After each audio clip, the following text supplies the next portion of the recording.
Então, boa noite a todos, boa noite a todas.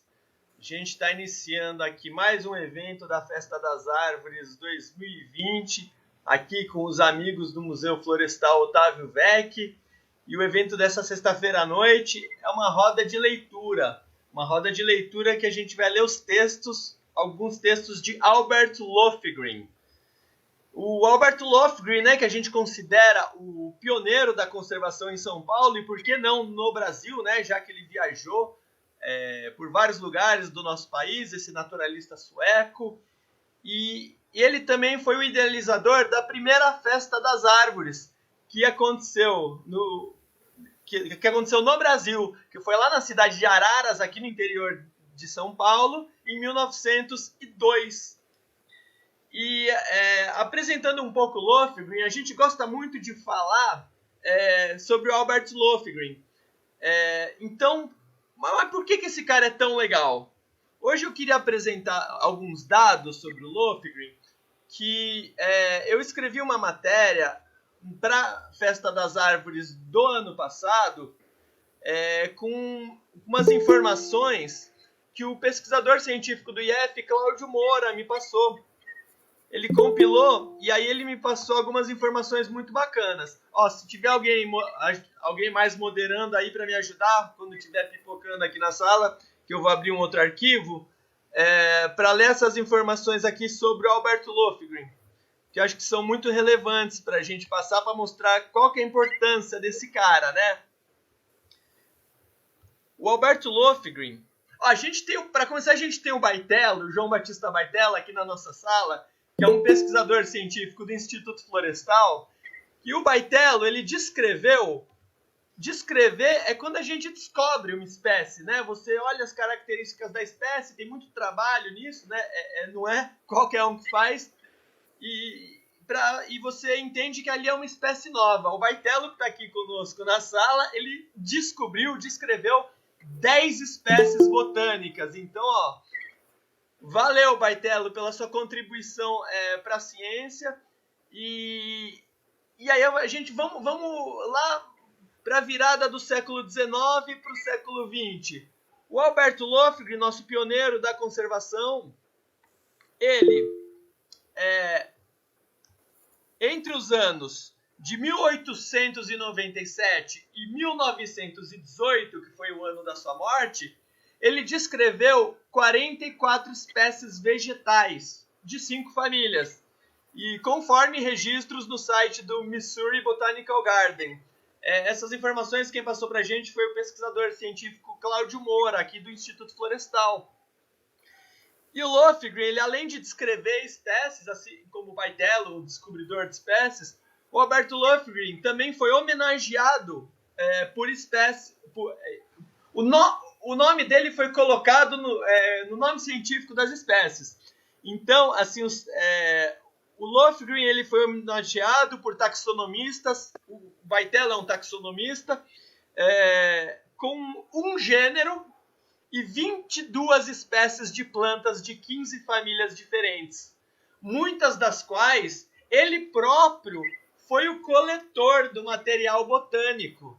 Então, a gente tem aqui uma série de locais pelo Brasil onde o Albert Loefgren efetuou a coleta desse material. Muita coisa aqui na região da Cantareira, né, do nosso horto florestal, aqui na zona norte de São Paulo, mas a gente tem também coletas do Albert Loefgren na Praia Grande, aqui no litoral, em São Simão, no interior de São Paulo, em Rio Claro, São José dos Campos, também no interior de São Paulo, na Serra da Mantiqueira, mas ele não ficou só por aqui não, ele foi também lá para o Ceará, ele foi para o Rio Grande do Norte, então foi para Iporanga, aqui no interior de São Paulo também, São Sebastião, no litoral. Então você vê que o Albert Loefgren aí percorreu o estado de São Paulo e percorreu o Brasil descobrindo espécies, né? Então, só para mostrar um pouco da importância desse cara que a gente gosta tanto de falar sobre ele, que a gente considera o pioneiro da conservação da natureza. Então eu vou passar a palavra aqui para o Felipe. O Felipe é um profundo conhecedor do Albert Loefgren E aí todos nós gostamos dessa figura do Alberto Louffrin, gostamos de falar dele e gostamos de cada vez mais aprender e compartilhar sobre a contribuição que ele deu para a pesquisa científica e para a conservação da natureza em São Paulo e no Brasil. Então é isso aí, Felipe.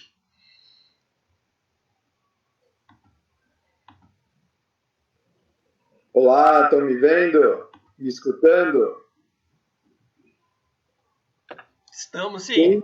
Ah, legal. Que bom, pessoal. Boa noite a todos, a todas. Essa sexta-feira aqui, 18 de setembro, né? Celebrando a Festa das Árvores. Um grande prazer estar com todos. E como o Paulo falou, o Alberto Louffrin é o patrono da conservação da natureza aqui em São Paulo, né? A gente vai falar um pouquinho, a gente vai perceber isso em um texto que a gente vai ler hoje dele aqui. Mas o que eu queria falar é que a gente está celebrando a Festa das Árvores, mas o Louffrin tem uma questão com setembro também, né? E a gente sempre comenta. Semana passada, quem estava aqui na nossa roda de conversa sobre o Curupira já escutou, mas eu vou reforçar. Então vamos lá, o primeiro exercício. Quando falam para vocês 11 de setembro, o que vem na cabeça de vocês? Normalmente o pessoal lembra, né, de atentados, coisas que não trazem boas lembranças. Hoje aqui a gente quer mudar isso. Dia 11 de setembro foi o dia de nascimento de Alberto Louffrin. Ele nasceu em 11 de setembro de 1854, lá na Suécia. Então, na semana passada, né, ele, considerando desde o ano de nascimento dele, 166 anos do nascimento dele. E, coincidentemente, o nosso grande protetor, né, o criador do Serviço Florestal de São Paulo, o atual Instituto Florestal, nossa tão querida instituição centenária que administra, toma conta das nossas áreas protegidas de São Paulo, há mais de 122 anos, também é o dia do Curupira, dia 11 de setembro. Então, como a gente não ia conseguir administrar, né, essas duas grandes personalidades importantes para a proteção da natureza em São Paulo, a gente decidiu fazer uma roda de conversa semana passada do Curupira e hoje aqui sobre Alberto Louffrin, inclusive para relembrar aí o seu nascimento, né? A celebrar os 166 anos, e ele faleceu dia 30 de agosto de 1918, também, né, não faz muito tempo, e aí completando 102 anos de morte. Um dos aspectos interessantes que a gente às vezes não comenta muito, a gente, né, no nosso dia a dia, com tanta informação na internet, artigos, né, a gente não recupera e não revisa um pouco dessa bibliografia, desses textos tão interessantes que foram escritos por Alberto Louffrin. E são muitos, a gente estava conversando aqui um pouco antes, né? Ele tem diversos textos interessantes, tem uma pesquisa bem bacana da Adriana Persiani, que ela fez o mestrado dela na USP, sobre a produção científica do Louffrin, e ali tem uma análise bem interessante, depois a gente vai compartilhar o link ali. E são vários textos, e durante a minha pesquisa de doutorado, eu acabei achando um dos textos raro, que a própria Adriana, que pesquisou essa produção, não tinha citado, que é um texto que chama Para que serve um serviço florestal em São Paulo. É um texto de 1895, e a gente leu, alguns que estão aqui participaram dessa leitura, lá do lado do Museu Florestal, né? Foi uma tarde muito gostosa que a gente teve, mas infelizmente agora com a pandemia a gente não está podendo se reunir. Então, para não perder essa oportunidade também, nós resolvemos fazer essa leitura aqui de modo virtual. Como a gente já leu o texto Para que serve o Serviço Florestal em São Paulo, hoje a gente escolheu um outro texto aqui. São vários. Eu vou compartilhar aqui no link, no chat. A gente está fazendo um trabalho de disponibilização, ainda que de modo amador, vamos dizer assim, né?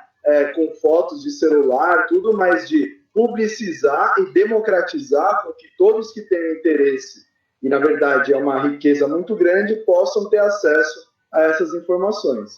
Então, a gente pede também para todos aí que estão assistindo, que tiverem algum documento, que sabem que tem lá na pasta, escondida no computador, que tem um documento, algum texto sobre, não só do Alberto Lofgren, mas sobre também. Vocês vão ver nessa pasta que a gente tem alguns arquivos que são sobre o Alberto Lofgren, um discurso, né, do período da sua morte, que foi feito lá no Rio de Janeiro e publicado. Então, a gente tem uma série de arquivos aí que estão sendo disponibilizados no Google Drive, e eles estão disponíveis para acesso de todo mundo. Então, a primeira coisa eu vou compartilhar, depois a gente pode compartilhar no Facebook, nas redes sociais também. E aí, hoje, o texto que eu escolhi aqui para a gente ler é um texto curto, de 7 páginas, que chama Reservas Florestais e Serviço Florestal. Um texto que foi publicado no Boletim de Agricultura em 1905. É um texto bem... Eu, particularmente, que trabalho com áreas protegidas, que valorizo, que incentivo e reconheço a importância, e sei da importância que o Serviço Florestal e o Instituto Florestal tiveram na formação dessas primeiras reservas florestais aqui em São Paulo, que hoje, né, foram recategorizadas em parques, estações ecológicas, e que são nosso grande patrimônio natural aqui de São Paulo. Acredito que é um texto bem interessante para a gente ver um pouco da visão da época, que o Lofgren já trazia, uma visão tão avançada, preocupada com diversos aspectos importantes da criação de reservas florestais em São Paulo. Mas eu não vou falar muito do texto, porque a ideia é que a gente possa ler o texto coletivamente aqui. Paulo, você quer comentar alguma coisa?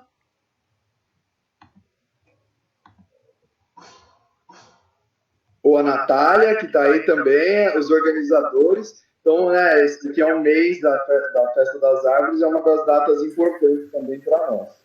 Bora ler, se a Natália quiser falar alguma coisa, mas por mim a gente já começa a leitura e o debate. Vamos ler. Queria só agradecer quem está com a gente, né, acompanhando pela rede social. Eu estou com um monte de coisa ligada aqui. Peraí, vou desligar, senão acho que está reverberando, não está o som? Quem está aqui com a gente na sala e também nas redes sociais, né? Essa é uma festa bem atípica, né? Por conta da pandemia e também de outras questões que a gente também está vivendo, né? De reestruturações, de redefinições. Mas o movimento, né? Digamos, esse movimento por retomar sempre essa memória, né, e através dessa memória a pensar o presente e o futuro, isso eu acho que é um caminho que a gente, pelo menos as pessoas que estão aqui, estão comprometidas, né, então, vamos ler Lofgren e vamos ver o quão atual ele ainda né? Né, é importante, às vezes... Alô, me escutam? Eu estou aqui com uma dificuldade. Estão me escutando? Estamos sim, Fê. Às vezes, né, falam, vocês são muito saudosistas, né? Mas é importante a gente valorizar, né? Se a gente vê outros sistemas de parques no mundo todo, sempre tem um personagem importante que todo mundo conhece, valoriza, reconhece a contribuição muito grande. E, com certeza, o Alberto Lofgren, junto com outros que contribuíram aí, tem uma importância muito grande também. Bom, a dinâmica aqui, qual que é a ideia, né? A gente também está testando aqui, não temos muita experiência com isso. Então, vocês estão vendo o texto? Quem tiver aí com a câmera ligada, faz assim, dá um joinha. Então... Estamos sim, Fê. Quem está vendo... Oi? Sim, no celular, sim. No micro, não. Tá, legal. Então, agora, eu quero fazer uma tem que pergunta. Fixar, Paulo, Desculpa, Fê, como o Paulo que está transmitindo do computador dele, ele tem que fixar na tela dele, senão no Facebook está aparecendo o card em vez do texto, entendeu? Ah, tá. Bom, a ideia é que a gente possa cada um ler um pouquinho, né? Que eu não fique aqui lendo, já falei demais até, que eu não fique aqui lendo sozinho. Então, primeiro eu queria saber, assim, quem está disponível aí para ler, a gente está, me parece que em 14, 15 pessoas aqui na sala. Quem está disponível para ler, coloca um ok aqui no chat, no bate-papo. Vocês estão vendo aqui o chat, né? Tá, legal.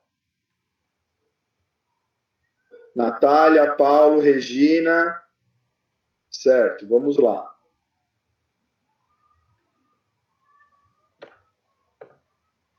Mais alguém que vai poder ler com a gente?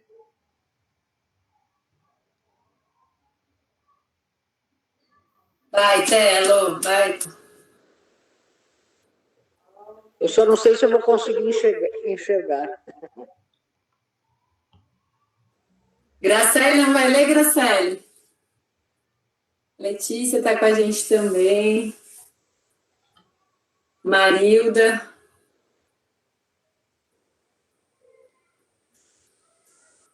Tá, o Paulo, a Graciele falou que lê.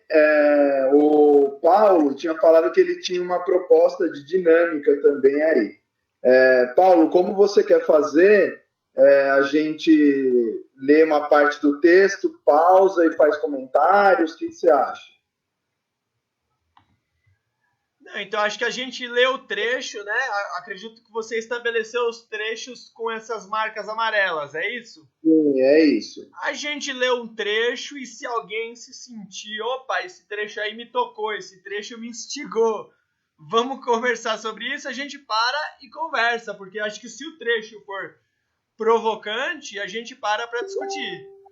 Ótimo, ótimo. Então vamos fazer assim. Então eu vou pedir para a Natália aí, a nossa diretora do Museu Florestal, tão importante, começar a leitura, Natália. A ideia é essa, então, a cada ponto amarelo, a gente altera e aí eu chamo a próxima pessoa. Pode deixar, Fê.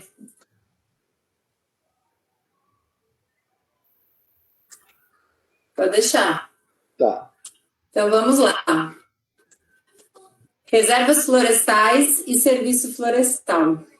Nosso trabalho, serviço florestal de particulares, já comecei errado, vou retomar. No nosso trabalho, serviço florestal de particulares, que foi o texto que a gente leu no ano passado, né? Dizíamos que no Brasil a diversidade das condições exige naturalmente diversidade de métodos na execução de conformidade com ações especiais daqui.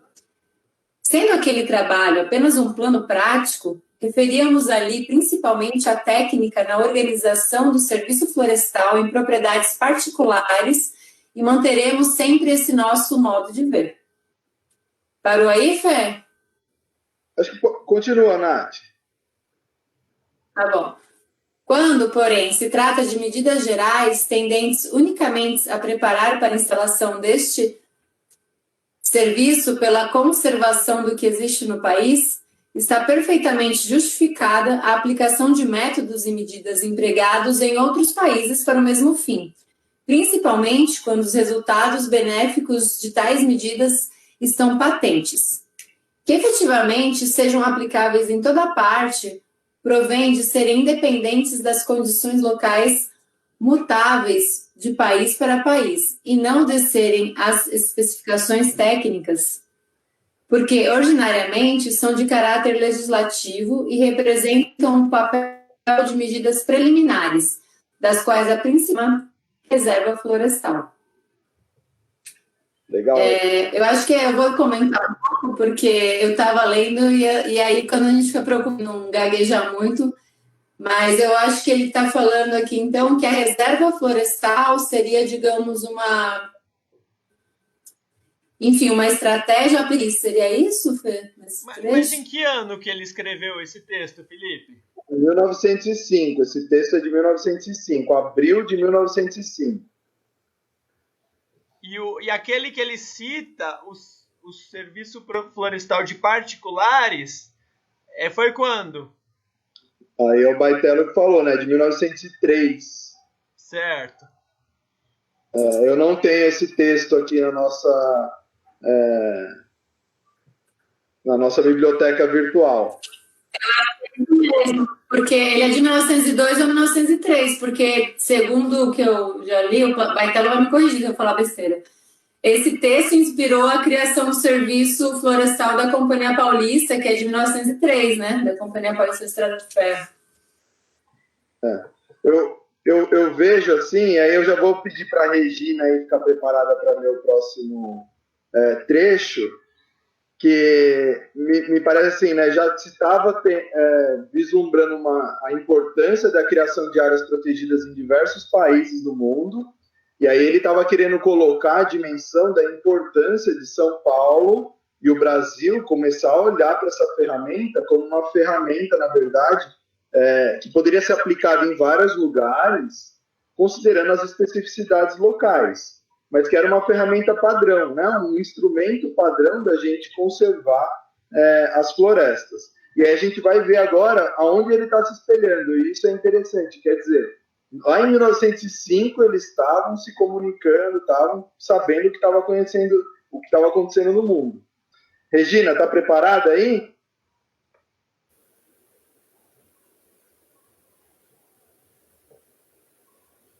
Acho que precisamos ligar seu áudio. Você está me ouvindo? Agora sim, agora sim. Então, porque eu vou tentar ler na tela do Chico e falar no meu computador. Vamos ver se dá certo. Eu estou com um problema aqui no computador de casa. Tá, vamos tentar. Começa nesse por uma recente publicação? Isso. Então vamos lá. E você vai rodando, é isso? Isso, eu vou passando aqui. Tá bom, então vamos lá. Você me orienta, Felipe, quando tiver que parar, tá bom? Tá legal.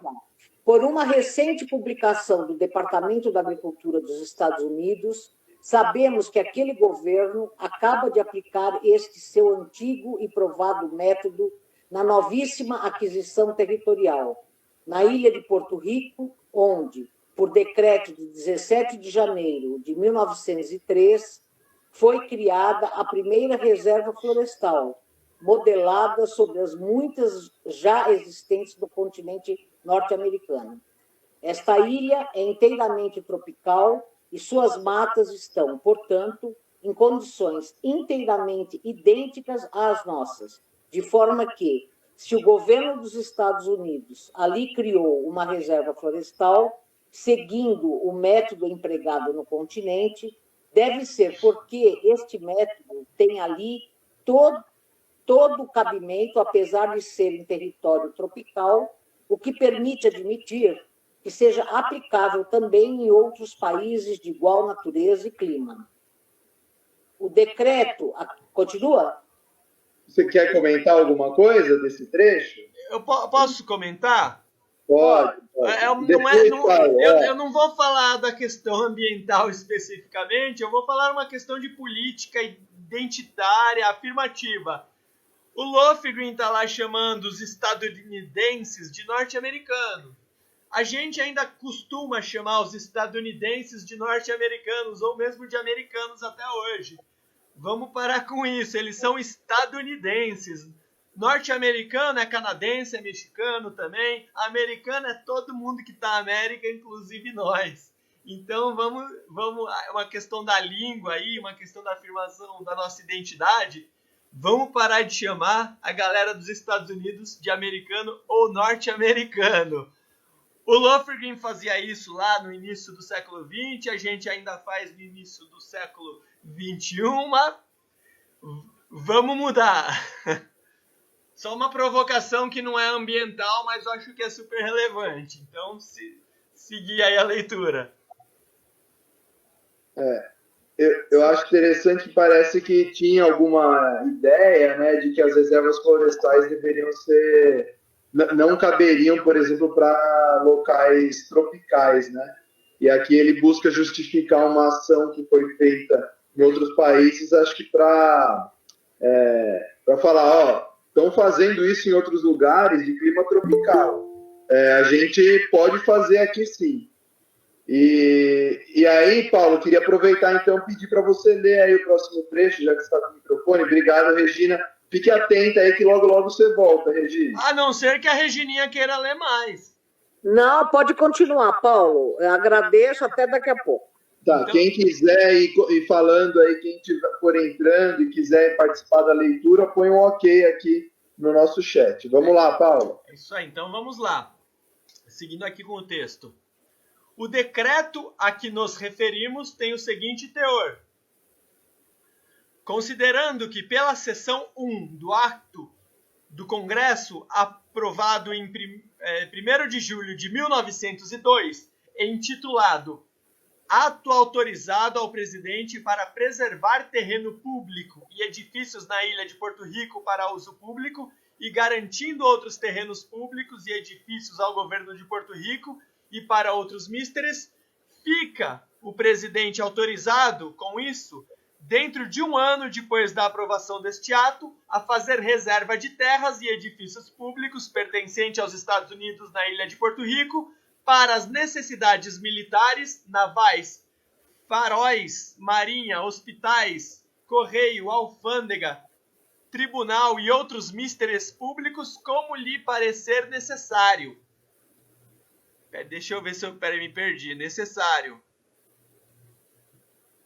Considerando que as terras públicas da ilha de Porto Rico, dentro dos limites adiante descritos, estão em parte cobertas de madeiras e, parecendo que o bem público será promovido pela guarda e reserva destas ditas terras como reserva pública. Graciele, está preparada?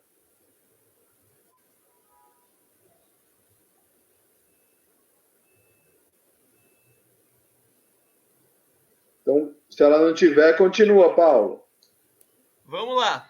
Por isso, eu, Teodoro Roosevelt, presidente dos Estados Unidos, em virtude do poder de que sou investido pela supracitada seção 1 do ato do Congresso, faço público e proclamo que ficam reservadas e apontadas como reserva florestal todas aquelas áreas, porções ou parcelas de terras públicas ainda não desapropriadas ou reservadas, que se acham situadas na ilha de Porto Rico, dentro dos limites particularmente descritos como segue a saber.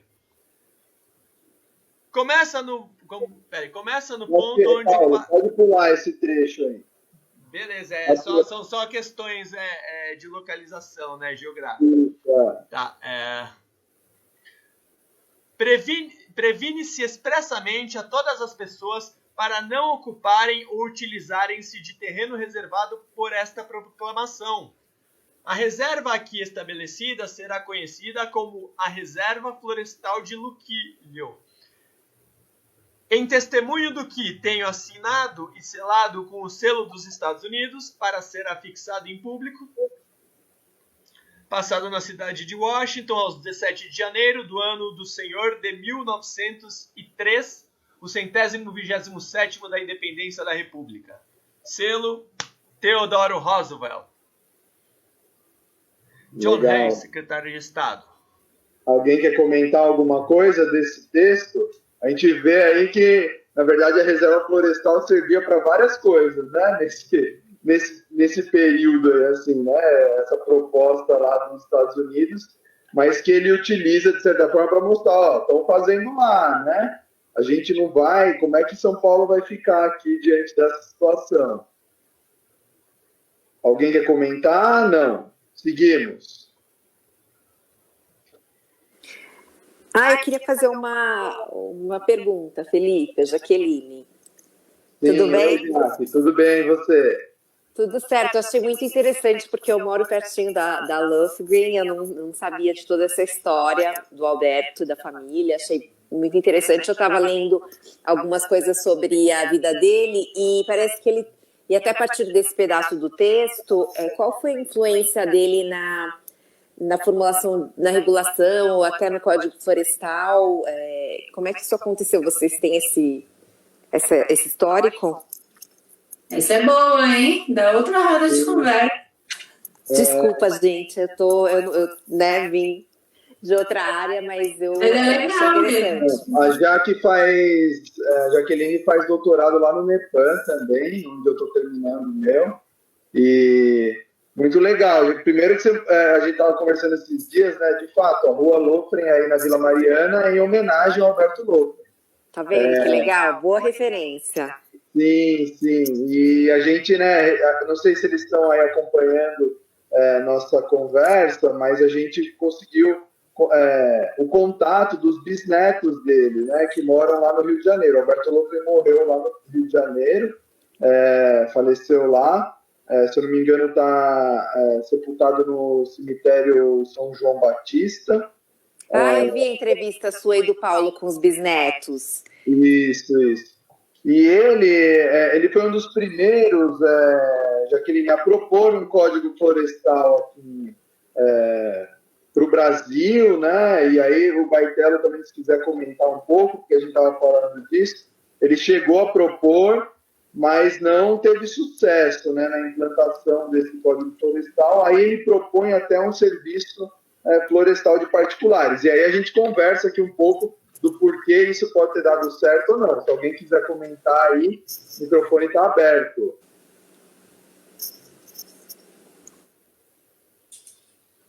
Fê, acho que uma coisa interessante de falar, talvez, por que não deu certo, é que, de uma certa forma, apesar dele estar numa instituição ligada ao governo, existia, um conflito de interesses entre essa aristocracia cafeeira e a questão de uma intervenção pública nessas propriedades privadas, né?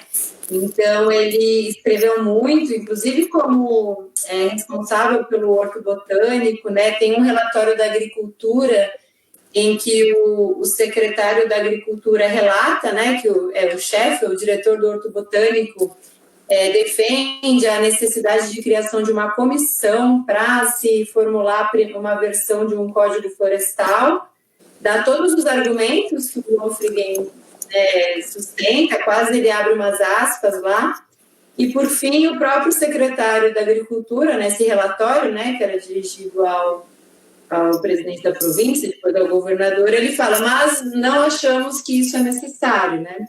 Então, tá bom, Lofgren, eu vou aqui atestar a sua posição, só que você não vai ter, enfim, não teve uma repercussão de fato. Isso foi em 1900, né, esse relatório especificamente.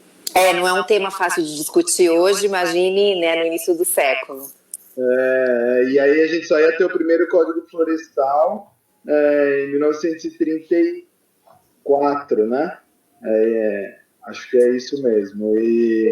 Então, assim, é isso, né? Era também já um conflito, era uma discussão. Então, esse relatório aí, ele está disponível nessa pasta também, que a Natália falou. A gente pegou todos os relatórios da agricultura que foram produzidos na época do Alberto Lofgren, que ele encaminhava para o secretário de Agricultura, né? Então, também dá para ter uma ideia dos trabalhos que ele desenvolveu e dessa posição dele aí de sugerir que tivesse uma intervenção estatal sobre a propriedade privada em torno do interesse público, mas que era bastante controversa já naquela época, e isso depois foi discutido até, né, quando mudou a direção do Serviço Florestal para o Edmundo Navarro de Andrade, que já tinha uma outra visão, um pouco mais, assim, vamos dizer, no sentido liberal, né, da não intervenção do Estado na propriedade privada. Uhum. Legal. Obrigada. Que é isso. Natália, quer aproveitar então e ler agora esse trecho aí? Já vamos deixar a Regina preparada aí também. Pode ser. Aqui, ó. A área dessa primeira reserva é relativamente pequena, pois compreende apenas 36 mil hectares. Porém, é provável que dentro de outras reservas na mesma ilha serão estabelecidas.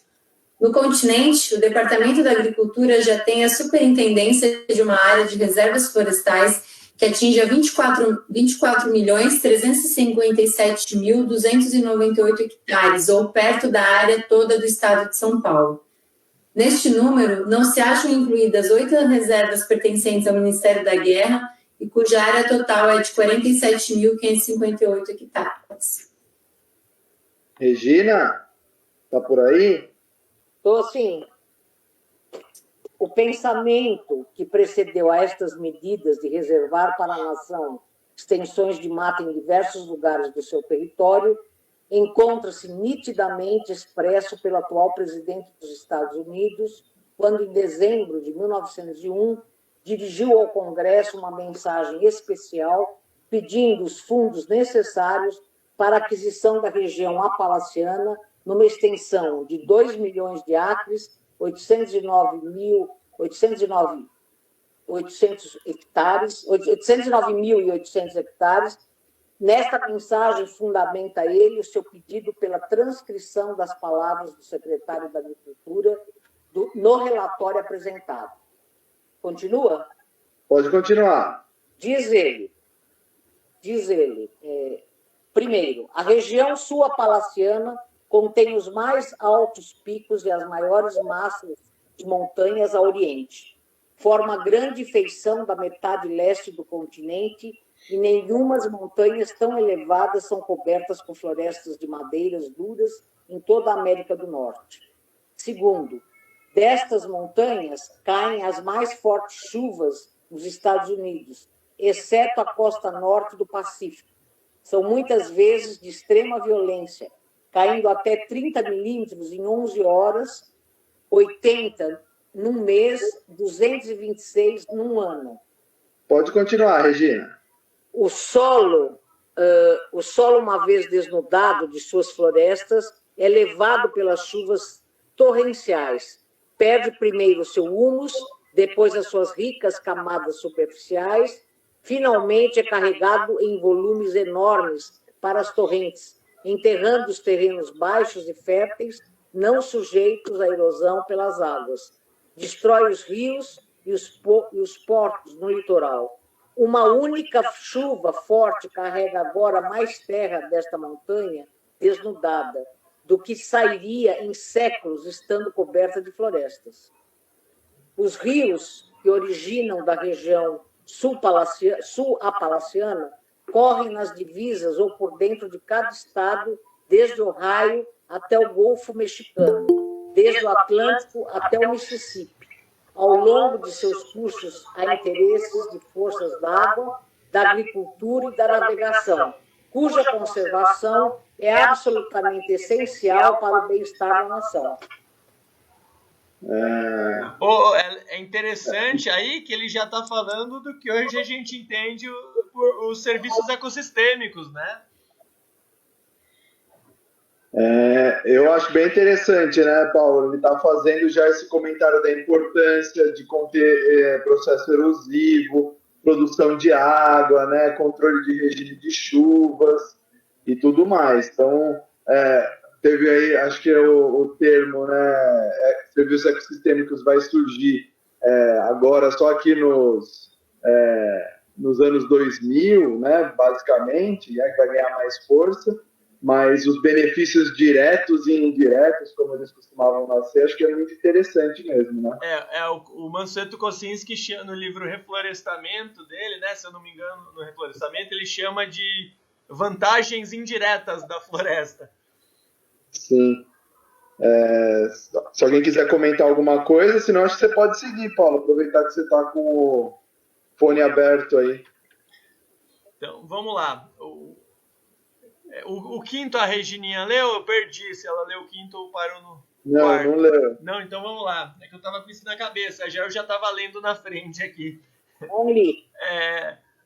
A regulação da capacidade destes rios pode ser feita unicamente pela conservação das florestas. São as mais densas e as mais belas florestas de madeiras duras no continente. Nelas, de oeste a leste, de norte a sul, são de uma riqueza e variedade sem paralelo. Contêm muitas espécies de primeiro valor comercial e fornecem importante contingente que não pode ser obtido de outra região. Pode seguir. Por motivos econômicos, a preservação destas florestas é imperiosa. Sua existência em boas condições é indispensável para a prosperidade do País Baixo que suas águas atravessam. Mantidas em condições produtivas, darão materiais insubstituíveis que sem elas faltarão. A sua administração, por um serviço florestal prático e conservativo, sustentará e aumentará os recursos dessa região e da nação em geral, e servirá como uma inestimável lição de coisas nas vantagens e na praticabilidade da preservação florestal pelo uso e cedo sustentar-se-á por si pela venda de madeira. Os recursos agrícolas da região sul-apalaciana precisam ser protegidos e mantidos. Para este fim, a preservação das florestas é condição primordial, que conduzirá não à redução, mas ao aumento da renda dos produtos agrícolas. Legal, Paulo. Obrigado. Quer comentar alguma coisa desse trecho? Pô, tem tanta coisa aí. Mas até uma ideia de sustentabilidade, né? Inclusive financeira, né? De você manter uma reserva e ela gerar recurso, que vai te gerar a possibilidade de você continuar conservando, né? Sim, é uma questão muito forte. Eu até falei na nossa última roda de conversa, né? O Mansueto Kosinski, ele traz essa questão das vantagens diretas e as vantagens indiretas da floresta. As indiretas sendo os serviços ecossistêmicos, abastecimento de água, purificação do ar, controle de temperatura, controle de erosão. E as diretas seria o quê? Dinheiro, o valor econômico, né? O que você pode tirar ali de renda. Então, assim, é interessante porque a gente pensa, sustentabilidade é um termo que surgiu ali no final da década de 80, a questão do desenvolvimento sustentável. Tipo, com esse nome sim, mas a gente vê aqui que o Alberto Loeffgren estava falando isso na virada do outro século, do 19 para o 20. Então, é para a gente ver como que esse cara era um pioneiro mesmo, como que o cara pensava à frente do seu tempo. E na história, né, a gente costuma estabelecer marcos, e na história ambiental não é diferente, você tem marcos. Aí o Código Florestal é de 1934, o primeiro. Depois os movimentos ambientalistas parecem que surgem só na década de 70, ali com a Conferência de Estocolmo, e mais forte na década de 90, com o Eco 92. Então tem esses marcos históricos que dão uma força, mas a gente vê que ali mais de 100 anos antes já tinha cara trabalhando nesse sentido. Então não é uma coisa que acontece instantaneamente, assim, não é um evento pontual, é todo um processo que vem lá de trás sendo construído. E o Loeffgren é um desses caras que estavam construindo, né, para que a gente depois pudesse ter esses marcos da conservação da natureza. Alguém quer comentar mais? Não sei se o Chico está... Felipe, eu falo que é notável, né? Além de ele ser uma inteligência extraordinária, Loeffgren, notável, ele já naquele tempo, né? Eu vejo que ele é visionário, né? Ele já tinha dentro de si a sabedoria da importância da conservação e, ao mesmo tempo, a necessidade de desenvolvimento sustentável, né? Então, ele tinha essa capacidade, né, de ver longe, 100 anos à frente, muito à frente, quer dizer, além de tudo, dando mostras, né, da sua sabedoria, num tempo que certamente o interesse, como até hoje, né, a conservação, né? É isso que é louvável, né? Entre tantos atributos. É isso. Nesse documento, nessa pesquisa da Adriana Persiani, ela comenta isso, que talvez eles sejam um dos primeiros não utilizando o termo, né, mas desenvolveu um conceito de desenvolvimento sustentável. E quem conhece, né, o sistema de áreas protegidas que o Instituto Florestal tão bem construiu aí ao longo dos anos, sabe muito bem, né, que mescla essa ideia de áreas de produção que financiam, né, geram recursos para você manter áreas de floresta nativa, né? E me parece que ele está trazendo um pouco dessa ideia, né, que já estava sendo praticado em outros lugares e que ele, de certa forma, nesse período do Lofgren, eles não conseguiram criar uma reserva que fosse diretamente instituída ao Serviço Florestal, além do Horto Botânico, mas que isso, depois de alguns anos, né, isso iria ser, de certa forma, implementado também. Não sei se a Natália está aí de prontidão, pode ligar o microfone.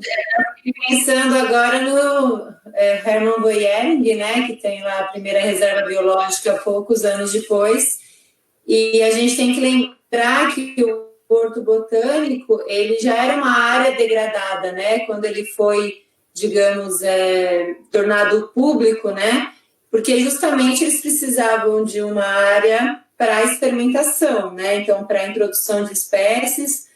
Lá tinha a fonte de água, né, então trechos de rio cortando, a proximidade da cantareira, né, eu acho que a cantareira, sim, também já era um interesse grande do Lofgren, né, tá perto da cantareira, ele também já se preocupava nessa virada do século com a destruição, uma grande presença de carvoarias na cantareira, e além de tudo, né, como o sistema de abastecimento da cantareira já estava implantado em 1896, quando foi decretada utilidade pública a área que hoje é o Parque Bert Lofgren, o Horto Florestal, também tinha conveniência de ter ali uma linha de trem, né, a trem da cantareira, que foi o ramal que foi até ali para ajudar na construção do sistema de abastecimento da cantareira. Eu comecei a juntar várias ideias, porque não tem jeito, né? Um pouco faz parte desse processo, mas eu lembrei da primeira reserva biológica, 1907, Fê, ou 17? 1907, entre 1907 e 1909, né? Isso, era isso só mesmo. Uhum. Então, vamos dizer, né, até se alguém que está aqui participando da roda de conversa tiver alguma informação mais precisa sobre esse detalhe, porque essa estação biológica, reserva biológica que foi criada por o Goering lá no Alto de Paranapiacaba, né, que hoje é administrada pelo Instituto de Botânica, foi comprada com recursos dele, doadas, depois ela foi um período administrada pelo próprio Serviço Florestal. A gente não tem informação de como o Lofgren, se ele participou diretamente, mas provavelmente ele participou desse processo da criação dessa estação biológica lá também. Bom, Natália, se você quiser aproveitar e ler aí, então, os próximos itens. Ok. Continuando, é isso? Isso. Continuando a destruição dessas florestas, as enchentes nestes rios, filhos da montanha, aumentarão em frequência e extensão de estragos produzidos, não somente nessa região, como através do estado que percorrem. A extensão desses estragos, como a lavagem e carregação de terras da montanha e de suas estradas, não pode ser calculada com exatidão, mas somente no ano presente o total aproximou-se de 10 milhões de dólares, uma soma suficiente para comprar a área inteira recomendada para a reserva proposta. Mas essa perda não deve ser estimada em valor monetário somente. Sua continuação significa a destruição prematura das mais valiosas condições para a nação, e que nem a arte nem a riqueza jamais poderão restituir. É uma narrativa muito intensa, né? E é interessante que, apesar de estrangeiro, né, o Albert Lofgren, ele tinha uma visão quase que, como parece que existia subjacente a essas colocações, um projeto de nação, né, de país, talvez de cidadania. Não sei se na época a conotação de cidadania tem o que teria hoje, né?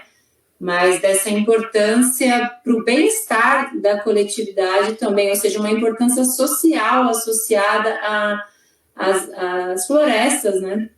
E ele era recorrente, né, essa questão de ele trazer, inclusive, argumentos econômicos, né, de como a não preservação, ela também era economicamente burra, né, se a gente pode dizer assim. Bom, quer aproveitar agora e continuar aí, Natália? Os próximos dois parágrafos? Tá. Que essas razões todas calaram bem o espírito dos representantes da nação, prova o fato de serem votados por unanimidade os 50 milhões de dólares pedidos. O senhor doutor secretário da Agricultura do Estado de São Paulo, há pouco, dirigiu aos lavradores uma circular consultando-os sobre a opinião a respeito do decrescimento nas colheitas do café, o aniquilamento dos cafeeiros e das causas que julgavam determinantes desses fatos. As respostas, aliás, em pequeno número, são quase unânimes a incluir nas causas que apontam a devastação das matas do Estado. Esse fator, o doutor secretário já reconhecera e ninguém que se tenha interessado por esses problemas deixa hoje de concordar que isso seja exato. Então, ele pode falar. Não, é isso, né? Ele fala que como esse prejuízo, né, afeta inclusive o principal potência econômica do café, porque estava tendo um grande declínio na produção, né? E como isso é tão contemporâneo, né? Como a nossa Amazônia queimando e o Pantanal, isso vai afetar inclusive o agronegócio de monocultura e latifúndio, né? Sim.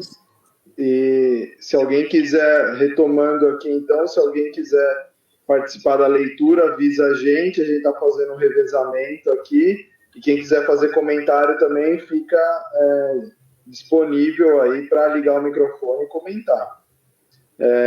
Agora ele vai entrar um pouco na questão do Estado de São Paulo, né? Um olhar para o Estado de São Paulo. Regina, pode continuar? Posso. Então, vamos lá. Entretanto, este mal está feito e de há muito, sendo hoje impossível de o reparar de chofre, porque o único remédio consiste na replantação das florestas derrubadas e criar outras onde se torna desejável e exequível, porém, para isso, precisa tempo, prática e iniciativa. Mas o Estado possui ainda territórios extensos e incultos, onde provavelmente o governo seja dono de grandes áreas ainda devolutas e que, pelas explorações já em via de organização, ficarão exatamente discriminadas. Nestes territórios, fácil será iniciar estas medidas de preservação, porque ali não é mais questão de acudir aos estragos já começados, é somente prevenir e evitar que possam chegar a produzir-se. Continua? Pode continuar. Os territórios paulistas, separados pelos grandes vales do Paranapanema, Rio do Peixe, Aguapeí, Tietê e Rio Grande, são, na verdade, pouco conhecidos, principalmente os seus espigões, dos quais não há certeza se são formados por verdadeiras montanhas ou somente por coxilhas. Em qualquer caso, porém, é conhecido que neles nascem inúmeros rios e córregos que contribuem para alimentar e regular as águas dos grandes rios que os limitam e que ricas matas cobrem-lhes as vertentes. Posso comentar? Pode. Esse trecho aí que ele fala, né, que são, na verdade, poucos conhecidos, principalmente os seus espigões, onde não há certeza ali, mais ou menos, me lembra aí um pouquinho para trás, né? Em 1886 foi criada a Comissão Geográfica e Geológica da província de São Paulo, que tinha justamente esse objetivo de desbravar o estado de São Paulo para conhecer os recursos naturais do estado, que não eram conhecidos. E aí na Comissão Geográfica e Geológica, né, algumas pessoas aqui já sabem, outras não sabem, quem é da casa do Instituto Florestal já está acostumado a saber que o Alberto Lofgren era o chefe da seção de meteorologia e botânica, e que essa seção seria o embrião do que hoje é o Instituto Florestal. Virou o Serviço Florestal e depois o Instituto Florestal. Então é interessante ver ele ainda ali uns 20 anos depois da criação da Comissão Geográfica e Geológica, eles ainda nesse processo de desbravamento do Estado, né, para tentar conhecer quais que eram os recursos naturais, as riquezas, né, do interior. Sim, e alguma dessas áreas que ele está falando aqui, né? Hoje a gente tem Parque Estadual Rio do Peixe, Parque Estadual Aguapeí, então ele já estava falando naquela época, né? Essas áreas ainda estão, de certa forma, mantidas intactas, né? É uma possibilidade, é importante a gente pensar em manter elas, porque elas alimentam, né, contribuem para alimentar e regular as águas dos grandes rios, que os limitam e que ricas matas cobrem as vertentes, né? Então ele já estava alertando para isso. E aí, Paulo, aproveitando então que você comentou, acho que agora no próximo trecho ele vai falar um pouco dessas excursões aí que eles faziam, provavelmente com a Comissão Geográfica e Geológica. Então, por favor, continue. Pois lícito... Peraí, tá dando eco, não? É que eu tô não, com o celular aqui aberto também. Não, tá bom. Deixa eu recomeçar. E aí ele deu eco aqui pra mim, que eu tô com o celular ali do lado, para qualquer emergência. Então, pois, lícito de concluir disto, que a lavoura paulista tem aí um futuro esperançoso e que todas as medidas tendentes a impedir uma devastação possível e uma conservação escrupulosa e benéfica das preciosas riquezas naturais dessa região devem ter todo cabimento e merecer os mais sinceros aplausos. A necessidade de tais medidas está inteiramente fora de questão, porque basta lembrar o fato que narramos no nosso relatório de janeiro de 1899, depois da volta da excursão ao Paranapanema, para não sermos acusados de exagero. Naquela rica zona, na descida para o grandioso vale daquele rio, atravessamos na ida durante 5 dias uma riquíssima mata virgem, da qual, na volta, cerca de 5 mil alqueires tinham sido destruídos pelo fogo, que se lhes comunicara de uma roça de milho, de alqueire e meio, preparado por um morador que nem era dono do terreno. Eles estavam ali, tá falando ali da divisa com Mato Grosso do Sul, não é? Eu não sei, na região do Paranapanema, né? Não é por ali, na divisa do Mato Grosso? Eu acho que está mais voltado ali para o Paraná. Mais para baixo? Essa área aí, ali onde eu imagino que seja por ali. Se alguém tiver mais precisão aí de onde pode ser essa área, mas mostra, né, dessa inquietação também com como a lavoura, né, como a agricultura estava já dizimando, acabando, na verdade, com as florestas de São Paulo, né?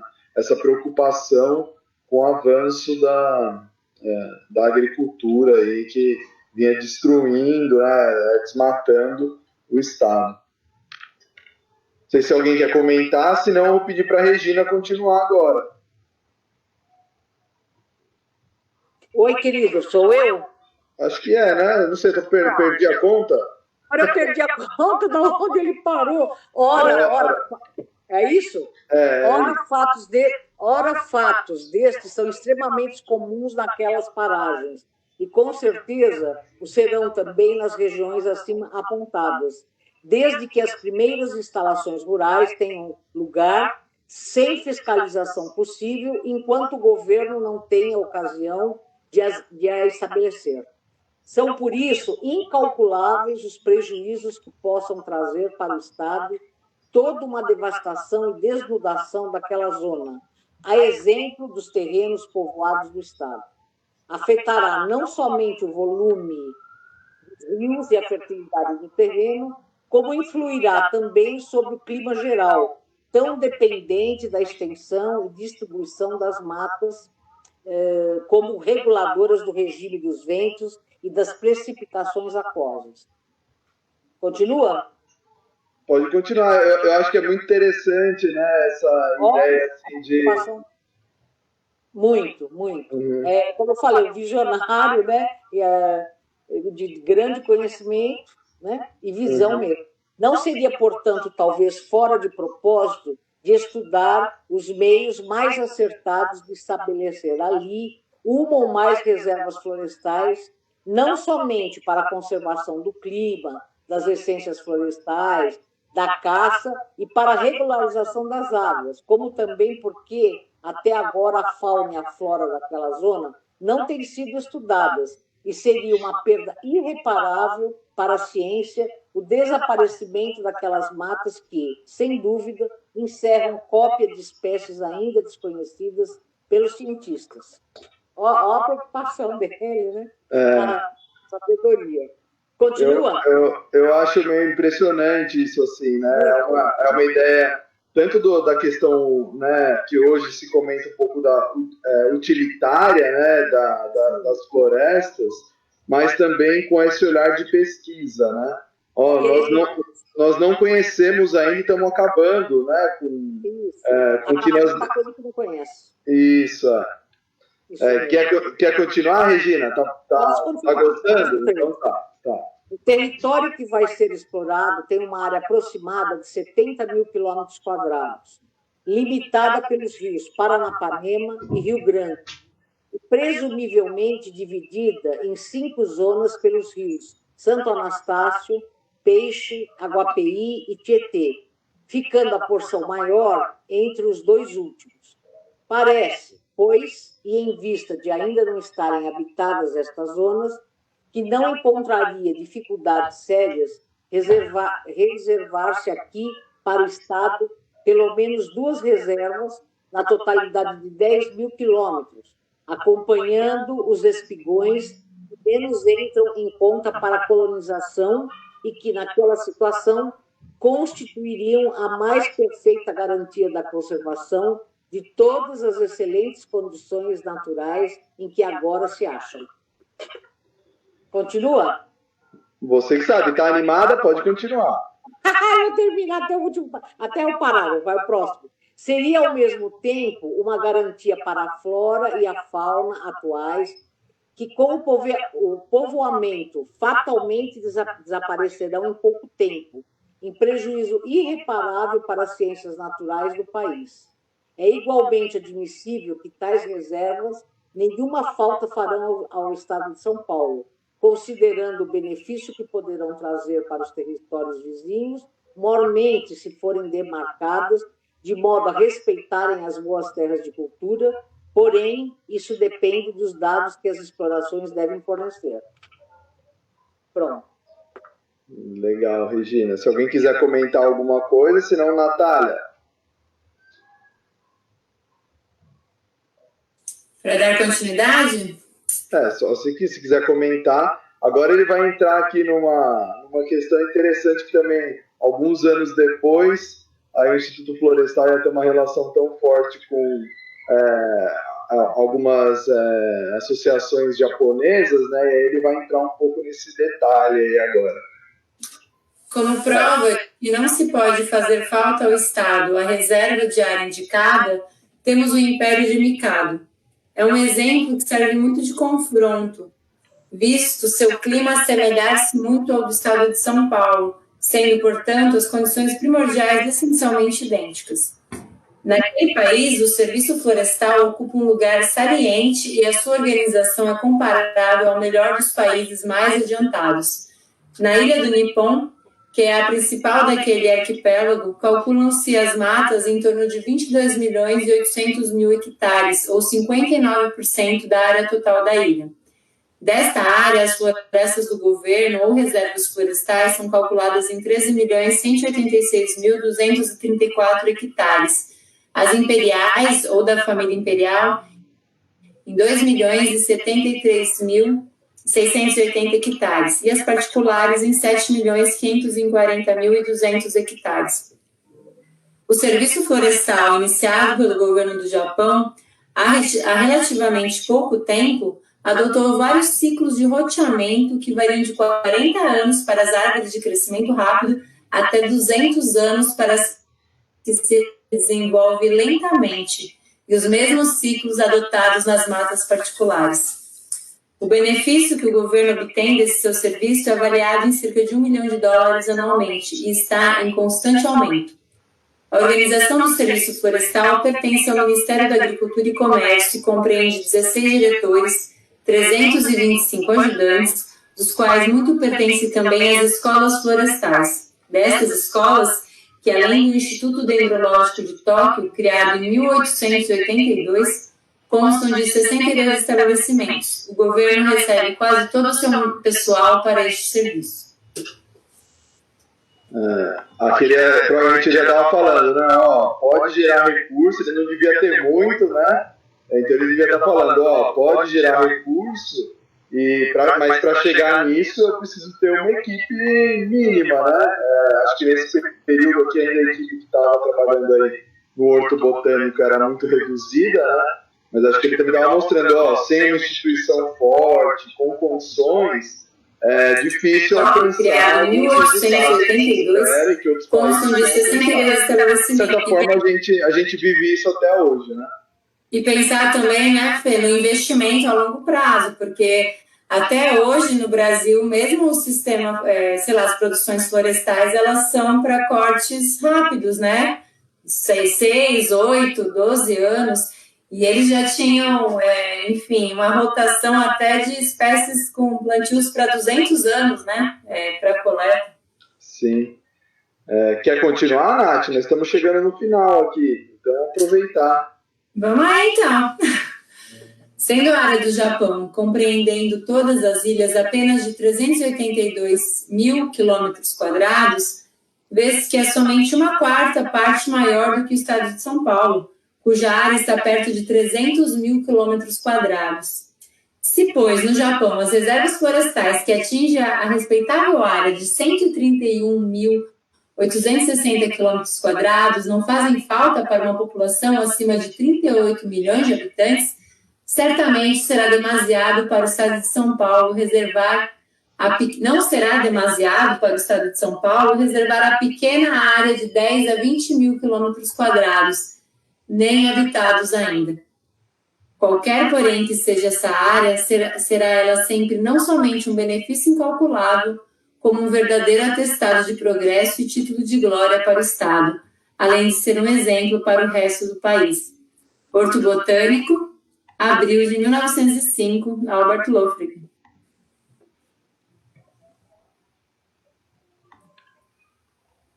É isso, encerramos aqui. Foram palmas. Palmas. Palmas. Acho que é interessante, né? Hoje a gente tem em São Paulo, aí, acho que 2 a 3% de áreas protegidas da categoria de proteção integral, né? E mais uns 11% de uso sustentável. É pouco ainda, a gente não alcançou ainda nem a meta estabelecida de 17%, né, das metas de Aichi, e acho que é muito bacana a gente olhar, né, para essa preocupação lá atrás, da gente, inclusive, aliar a ideia de progresso de um estado, de um país, né, aliado a uma visão de conservação das florestas também. Lógico, ao seu tempo, né, provavelmente essas áreas aqui eram áreas pequenas mesmo, que ele está sugerindo, mas essa ideia de vincular, né, a importância para uma sociedade saudável, vamos dizer assim, né, ou sustentável. Acho que é um pouco isso, assim, se alguém quiser comentar. Como eu falei, a gente tem um link com vários textos, né, bibliografia, documentos que a gente foi encontrando aí, todo o coletivo de amigos do Museu Florestal, durante a minha pesquisa de doutorado também. Tem esse texto raro que eu comentei, que é Para que serve um serviço florestal, que ele também cita esses benefícios diretos e indiretos da conservação, já fala até de algumas mudanças, né, climáticas por conta do desmatamento em São Paulo, fala da importância da conservação, da preservação das matas da Cantareira para a produção de água. Então, a gente tem aí alguns materiais. Se alguém quiser fazer algum comentário, não sei se o Paulo quer comentar alguma coisa.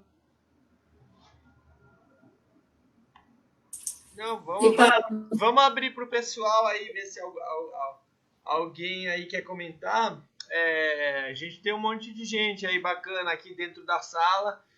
Eu não queria intimar a pessoa, tipo, intimidar, né? Falar, e aí, falar o nome da pessoa, mas tem muita gente bacana hoje.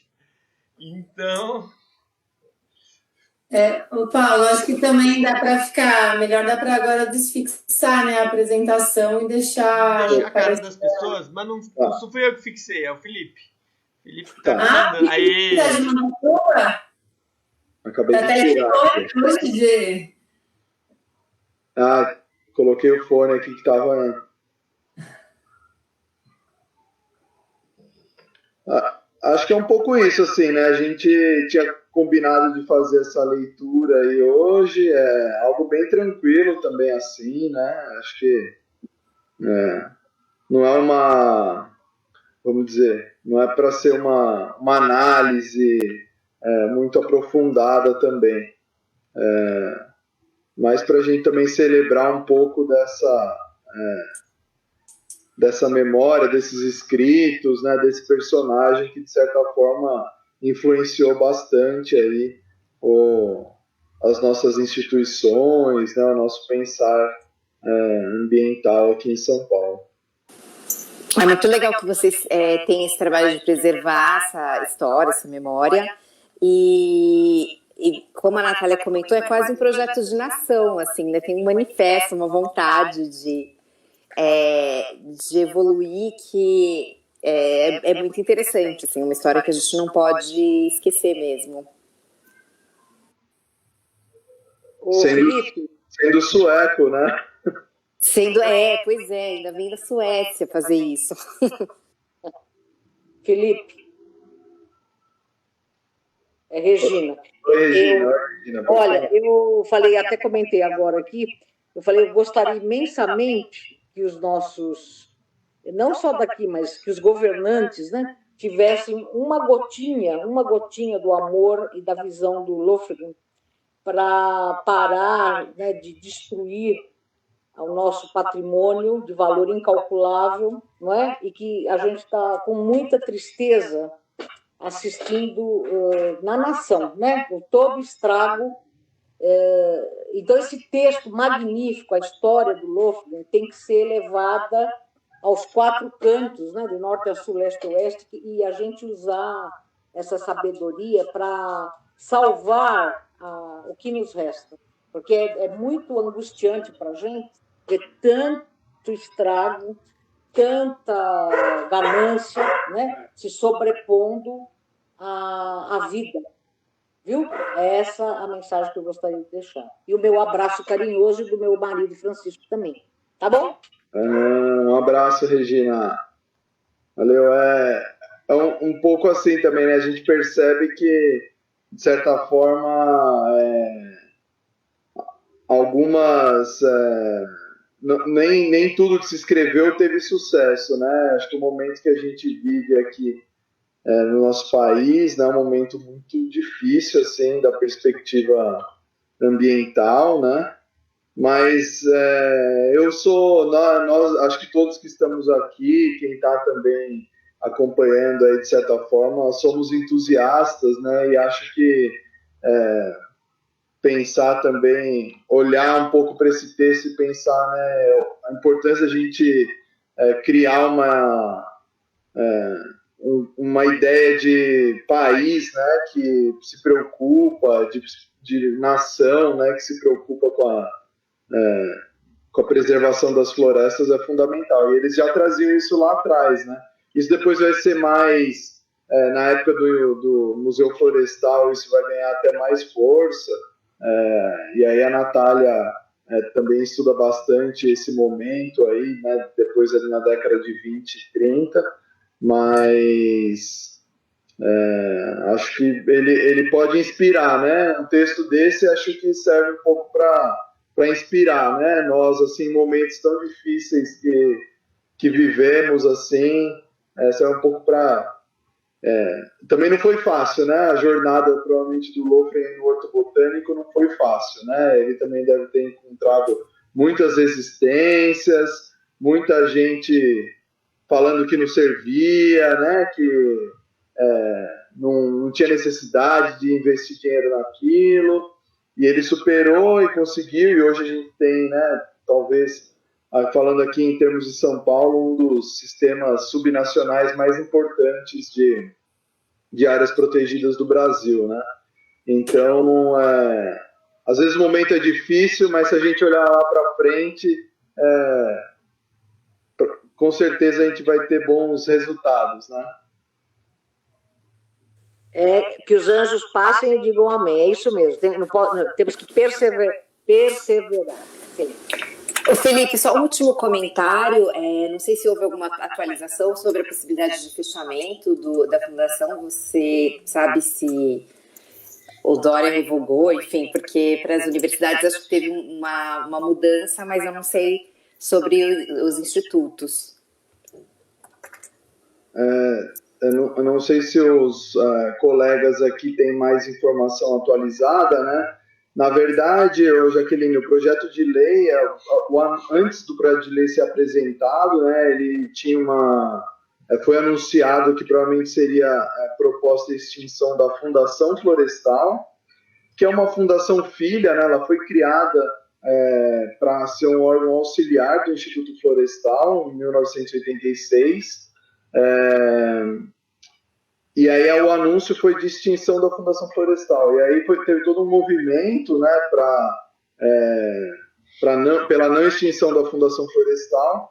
E aí o projeto de lei foi apresentado com a proposta de extinção do Instituto Florestal, né, isso sem discussão, sem debate nenhum, sem argumentação, uma justificativa clara, né, de corte de gastos ou de benefícios que isso traria, e sem, principalmente, aí a gente está falando um pouco disso aqui, né, sem considerar essa importância tanto da perspectiva histórica como de perspectiva de pesquisa, né, para o estado de São Paulo, que o Instituto Florestal tem. Então, hoje a mobilização, né, toda a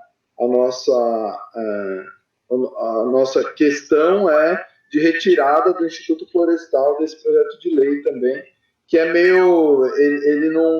Ele propõe a extinção do Instituto Florestal e a fusão com o Instituto de Botânica e o Instituto Geológico, né? Então é uma coisa meio maluca, assim, sem debate também.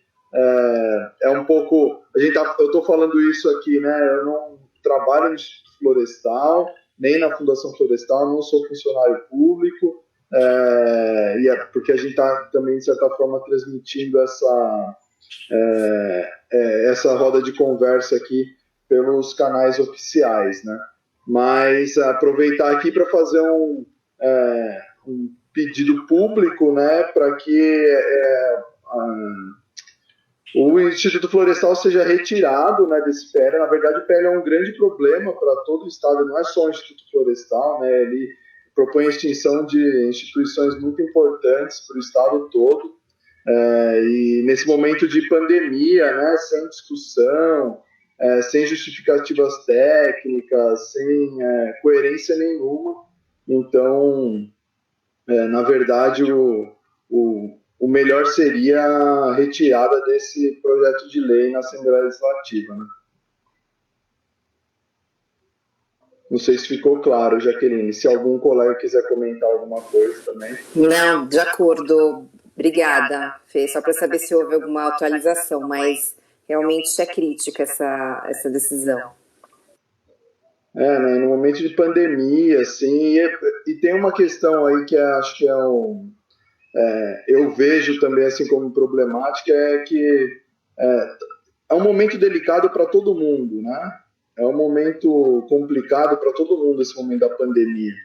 E uma proposta dessa, sem discussão, sem um debate prévio, né, ele afeta, na verdade, ele potencializa os efeitos, né, nas pessoas. Então, tanto a primeira proposta de extinção da Fundação Florestal e agora, né, a gente está aqui hoje falando sobre a questão do Instituto Florestal, ele afeta muito.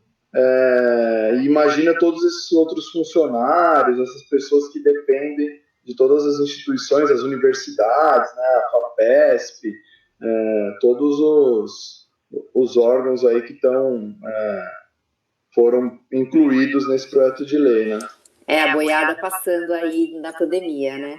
Sim, Então tá um pouco nesse pé, né? Tá todo mundo mobilizado ainda, né?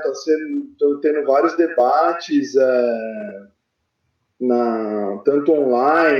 Esses dias acho que ontem teve um ato público lá na frente da Alesp, e a gente tem certeza que o governador de São Paulo ele não vai agir, né, como o nosso presidente aí que está atuando de uma maneira catastrófica na área ambiental, né? Acho que a gente mostra até aqui, né, com esse texto Alberto Lofgren, que nós temos um legado importante a ser mantido e a ser respeitado, inclusive, né? Então, fica aqui o apelo enquanto sociedade civil para que esse tema em específico seja, inclusive, ouvido, né, os pesquisadores, as universidades, os funcionários, tudo, porque acredito que uma discussão mais participativa vai gerar soluções mais criativas, mais inovadoras.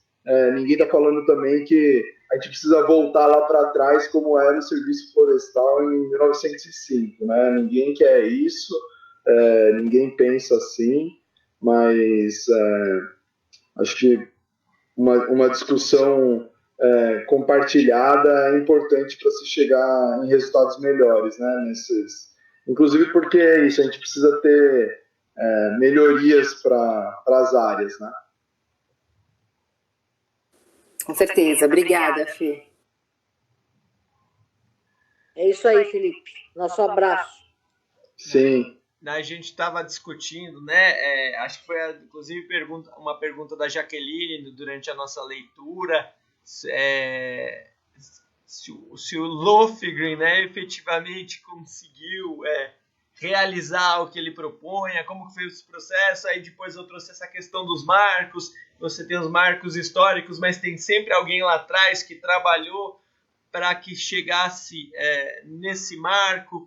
Então, assim, na nossa roda de conversa passada, eu contei um pouco sobre como o governo do Getúlio Vargas, né, a partir da década de 30, como ele investiu na estrutura pública.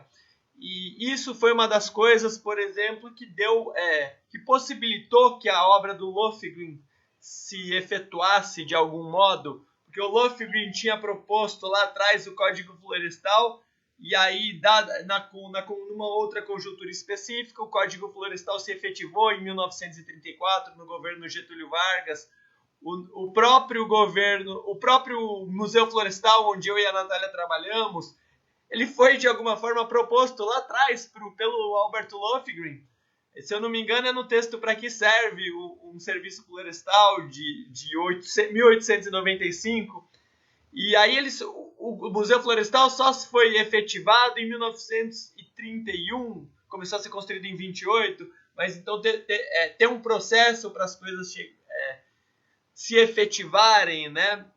Se materializarem. Então o Lofgren lá atrás, na virada do século, XIX para o século XX, ele estava ali com uma série de lutas e propostas. Então aí depois veio um governo do Getúlio Vargas na década de 30 até 45. Depois vem os movimentos ambientalistas entre a década de 70, a década de 90. Então é tudo um processo, né? A gente tem que aprender com as lições do passado e desenvolver o que foi produzido por esses caras, olhar para frente, né? A gente não pode apagar, não pode falar, esse cara não sabia nada. Tem que falar, pô, que olha só como esse cara estava pensando para frente e como que a gente vai melhorar isso, né? Como que a gente vai desenvolver, como em alguns momentos, esses marcos que eu falo, né? Esses marcos ambientais, eles foram momentos de desenvolvimento, o que os caras lá atrás lutaram e produziram, né? Então os marcos mostram, ó, estamos andando para frente. Então vamos continuar com essa luta, esse processo do dia a dia, que é da proteção, que é da conservação à natureza, fortalecimento das instituições, e vamos estabelecer novos marcos. Vamos aí estimular as pessoas, vamos fazer surgir novos Lofgrens, novos Curupiras, e caminhar para frente. Caminhar para trás não dá. A gente tem que caminhar para frente, aprender e produzir. Porque andar para trás é não proteger a natureza. Exatamente. O único cara que anda para trás e a gente aceita é o Curupira, porque ele anda para trás para confundir os caçadores. Ele anda para trás para proteger a natureza. É o único cara que anda para trás, mas anda para frente, andando para trás. Então só o Curupira que pode andar para trás. Então, não sei se a Natália quer comentar mais alguma coisa, se ninguém quiser comentar. Só de lembrar que a gente, quando fala do Curupira, a gente não pode esquecer que o Curupira foi expulso do parque, né? Então, assim, até hoje, inclusive isso não está escrito, né? Eu mesmo, quando eu encontrei a estátua do Curupira no meio do lixo, foi com muita tristeza, né? Porque eu sempre tive um apego ao Curupira. Isso não foi contado ainda. Então, por que foi tirado? As pessoas não sabem direito a história, como eu também não sei. Mas, naquela mesma década, depredaram as mãos do São João Gualberto, correto? E depredaram as mãos do Curupira, tá? E aí fizeram o quê? Remover a estatueta do Curupira, que poderia ter sido restaurada, e a estátua do São João Gualberto ficou no lugar e foi restaurada as mãos do São Gualberto. Eu gosto dos dois, do Curupira e do João Gualberto. Então, assim, voltando à carta do Lofgren, eu acho que as próprias instituições do país, e o Instituto Florestal está embutido nisso, eles perderam a alma.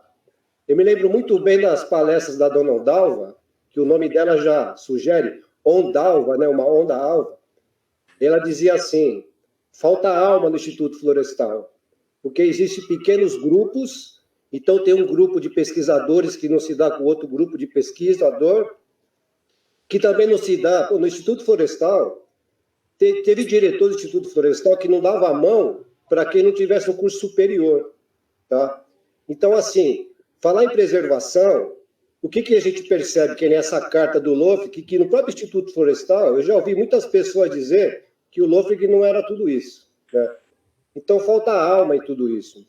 Foi o Curupira que foi removido, foi o desmonte dos setores do Instituto Florestal, que ao longo do tempo foram desmontando, marcenaria, serralheria, creche, gráfica, foram desmontando tudo. Por exemplo, que nem a Jaque falou aí, né?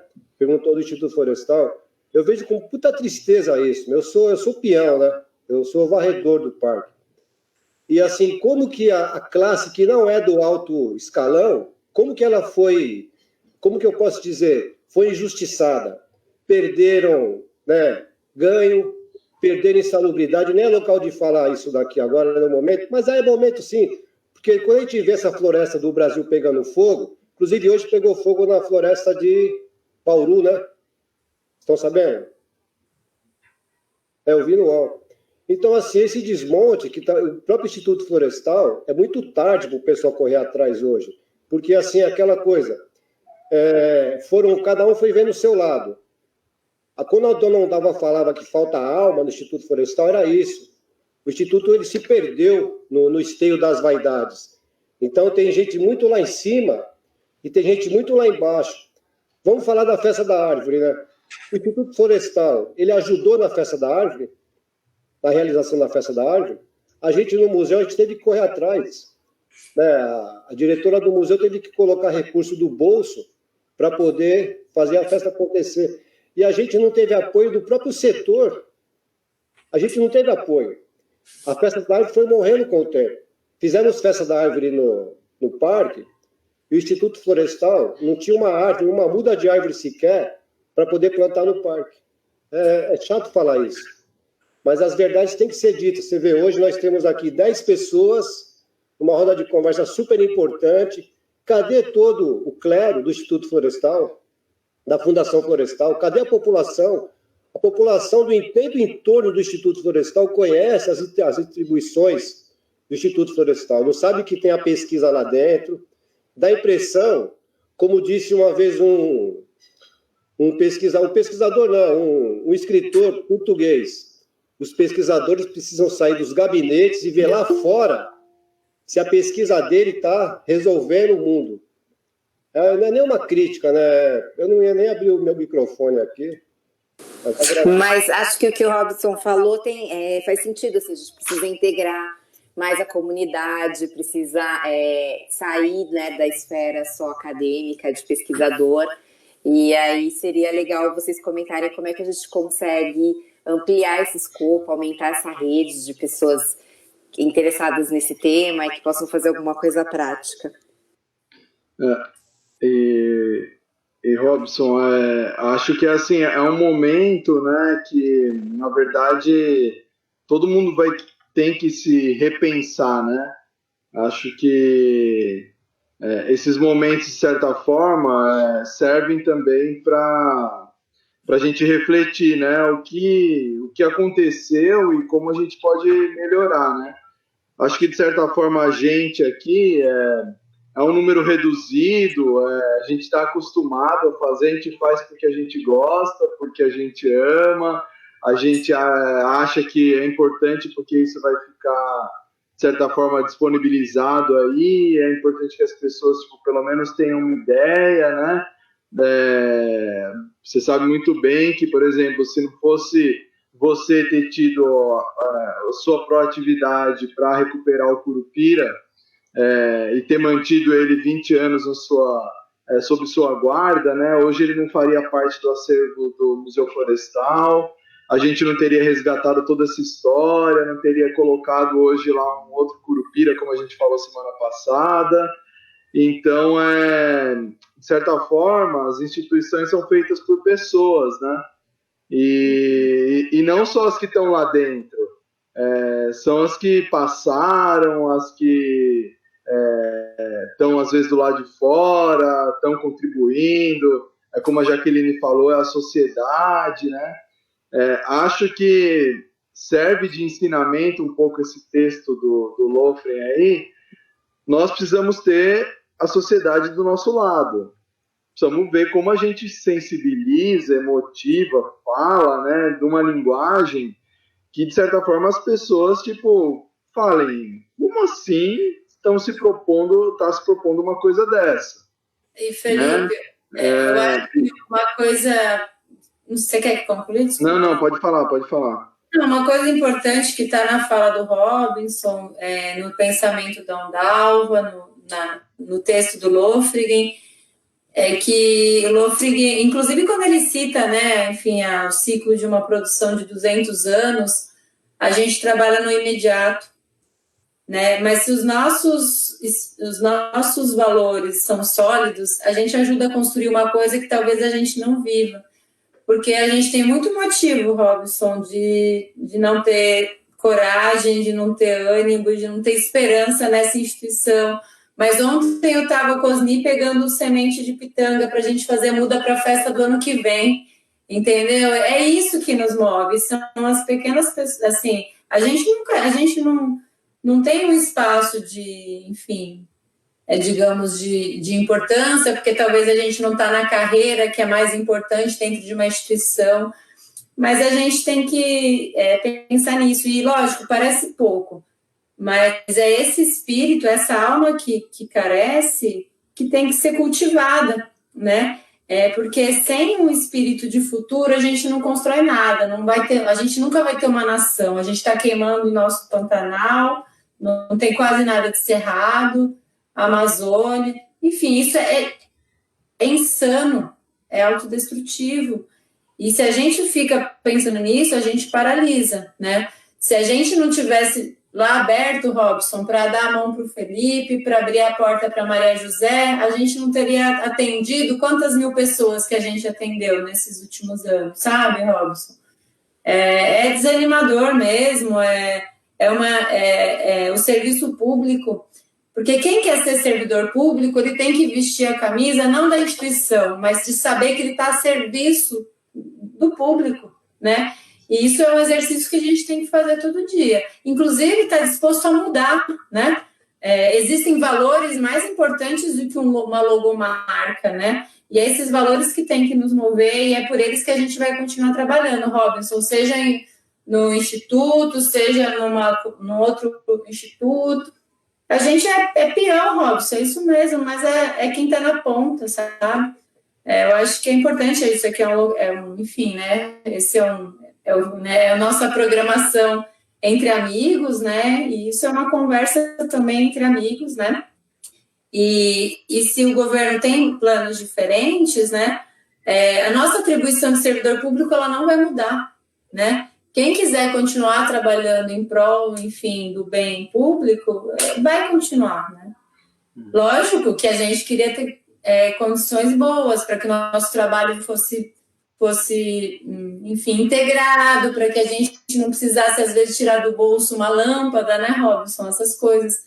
Mas é uma construção, né? Então, imagine se o que o Lofring não tomou na cabeça, inclusive, né? Ele não... Dizem que ele foi para o Nordeste estudar seca, não foi por acaso, né? O próprio Rene, ele cria, né? A gente conversou um pouco disso, né, Fê? Ele passa a fomentar outras instituições, amigos da Frota Brasílica, instituições estatais, como o biológico, como o botânico, porque ele tinha críticas de algumas decisões que aconteciam, inclusive, no serviço florestal lá atrás, né? Então, é sempre um campo de disputa, né? A nossa arma é a arma da educação, é a arma de dar a mão e conversar, né? Não é uma arma de embate, enfim, de primeiro escalão, mas é uma luta justa, né? Eu ia aproveitar aqui assim, eu não sei se o Paulo, como que está a transmissão aí, eu ia sugerir o seguinte, a gente pode continuar a conversa aqui, acho que até para não comprometer a leitura e tudo, e aí, de repente, a gente pausa a transmissão. Então, agradecer todo mundo que está assistindo aí a gente, a nossa leitura. Espero que tenham gostado bastante. Tá? Depois a gente disponibiliza o link aí para quem quiser acessar. E aí a gente continua aqui essa conversa também, acho que na nossa sala aqui. Acho que também faz parte um pouco, né, a gente conversar, expor algumas coisas, quem quiser, e quem quiser ir embora também, quem quiser deixar a sala, fique à vontade para fazer. E a gente conversa um pouco, porque não é um momento fácil para ninguém, né, é um momento que, como eu falei, afeta, né, é complicado mesmo. Oi, Felipe, Natália e todos os participantes. Eu quero parabenizar pela iniciativa. É sempre muito bom, aprazível ouvi-los e aprender bastante com vocês, que são muito talentosos. Vou deixar o meu abraço do Chico para vocês. Eu vou ter que sair, porque tenho agora outros compromissos, mas estão de parabéns. Nosso abraço carinhoso, tá bom? Tudo de bom. Obrigado. Obrigado a todos. Viva Alberto Lofring. Viva o Instituto Florestal. Viva! E ano que vem tem mais festa, né? Tem mais leitura presencial. Agora tem a programação aí também dessa semana, né, da Festa das Árvores, então quem quiser acompanha aí no Museu Florestal o que está acontecendo.